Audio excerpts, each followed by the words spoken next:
But we wanted to bring our festival to you, which is what this is all about. And we're doing this in about 10 cities. We had to do it in Chicago. We did it last year.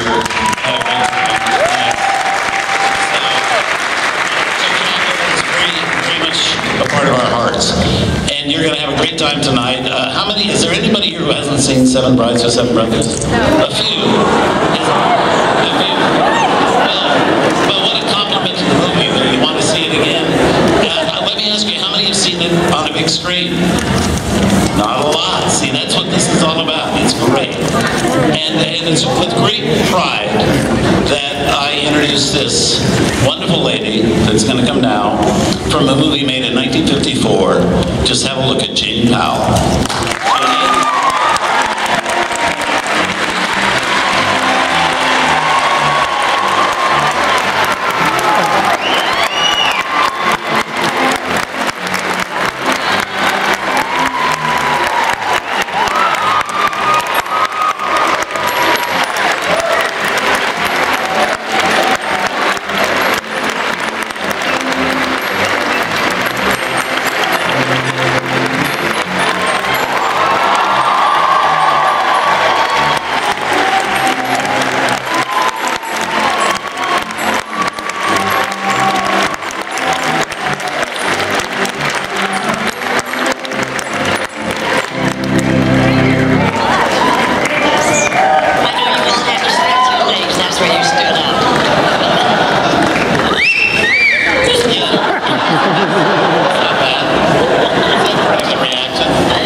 You've done a lot of things in Chicago, right? Yes, I have. Bounce, the Sondheim show. Well, that was the last time I was working. Yeah. But I used to come here to vaudeville, and I was at the State Lake Theater and also at the Oriental Theater. So we would do 8 performances a day and 7 days a week. And I'm so glad that's over with. And also, didn't you just say you did the Palmer House? And I was at the Palmer House. When they have nightclubs in the theater. Yeah. Yes, I love Chicago. It is so clean and everybody's so friendly. And it's so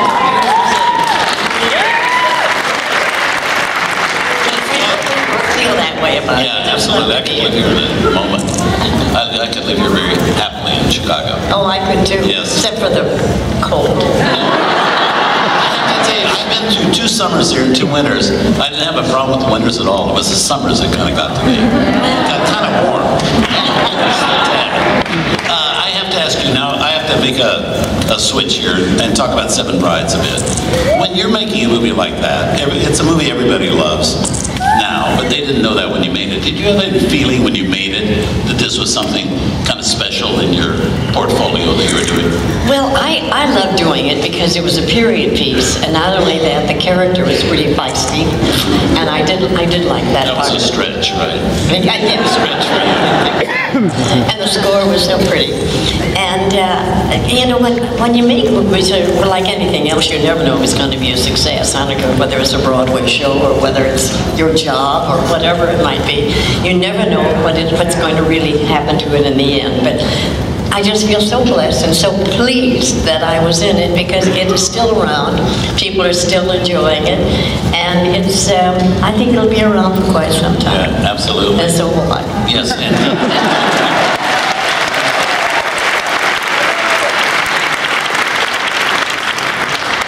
any of your other movies that are particular favorites of yours?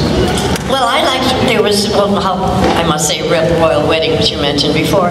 There was one that I did enjoy very much called 2 Weeks with Love. But we do, occasionally, but not as much as we should. I think that was because it was a period piece, and it was fun, and it was, I don't know, I did enjoy that very much. But you know, most every movie I ever did, I didn't do too much except change my clothes. Yeah. I was playing the girl next door, or many times played the girl next door. And all she did was just change her clothes and her hairstyle. That was about it. What is your overall memory of that era at MGM? Was that a pleasant memory for you when you think back on that? Oh, yes, because I was a bit, let me just pull down my dress for a minute. Or maybe not. I've always been a big movie fan. never thinking that I would ever be a part of movies at all, even though I had worked since I was 2 years old, singing and dancing on the radio. You couldn't see me, but you could hear me. But I was such a fan that I would meet. I'll never forget one time meeting Clark Gable, and I was sitting in the commissary, and somebody came up behind me and tapped me on the shoulder, and he said, "Hi, Janie girl." I turned around, and it was Clark Gable, but I couldn't remember his name. I was so shy, I never said hello to anybody unless they said hello to me first, and I'm sure they thought that I was pretty stuck up, but it was just that I just really didn't feel like I belonged there. Tell about your first meeting with Fred Astaire. Oh, well, of course I was a big fan of his also, and he was such an icon. I was not supposed to do the movie in the beginning. Royal Wedding. Royal Wedding we're talking about. And June Allison was supposed to do it, and she was taken pregnant. And then Judy Garland was supposed to do it, and she was taken ill, and then I got it. And I had never met him. Of course, I'd seen him walking on the lot and seen him all, but I had never met him. And I didn't know what to say to him. And so Royal Wedding is a great deal like his life with him and his sister. They were both a dancing team. And so I said, "When was the last time you and your sister danced together, Mr. Astaire?" He thought for a minute. He said, "Let me think about it." I said, "Oh, I guess it was about 1929. I said, "Oh, that's the year I was born." I'll save you the counting. I'm almost 82. So.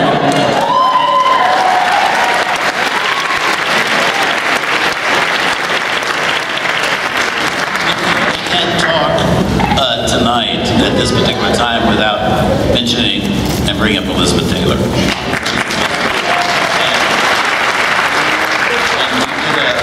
She was in A Date with Judy. Yes. And you have another connection, but talk a little about your memories of Elizabeth Taylor. Well, Elizabeth and I went to school together. We went to school at the Little Red Schoolhouse, and there were 2 rooms, but basically one was the bathroom, I think. And we all sat from kindergarten up to senior and high school. We were all in the same room, like being in the Little Red Schoolhouse way out on the prairie someplace. And so I was in my class in the same room with Elizabeth. Elizabeth was 3 years younger than I am. And she was in her class, and Margaret O'Brien was there. We were all in the same group. And I was telling someone today, they said, "Well, what did you do together?" And I said, "Well, really, we didn't do anything because we were either busy going to school or else we were busy working. We really didn't have very much of a social life." But Elizabeth was getting married, so she asked me to be bridesmaid at her wedding. And I was getting married, and I asked her to be bridesmaid at my wedding. And I'm glad we stopped that because it could have become a full-time career.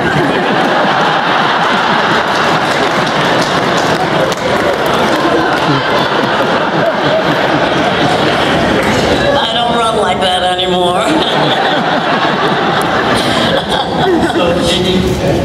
Did you stay close through the years? No, we would connect ever so often. And not too long ago, in fact, you were there, Robert and I were getting an award of some kind. I don't know what it was, but they had arranged for certain people to send letters to us. And Robert got a letter from Lauren Bacall, and Elizabeth wrote a letter for me, and wrote a letter to me, which was so sweet of her.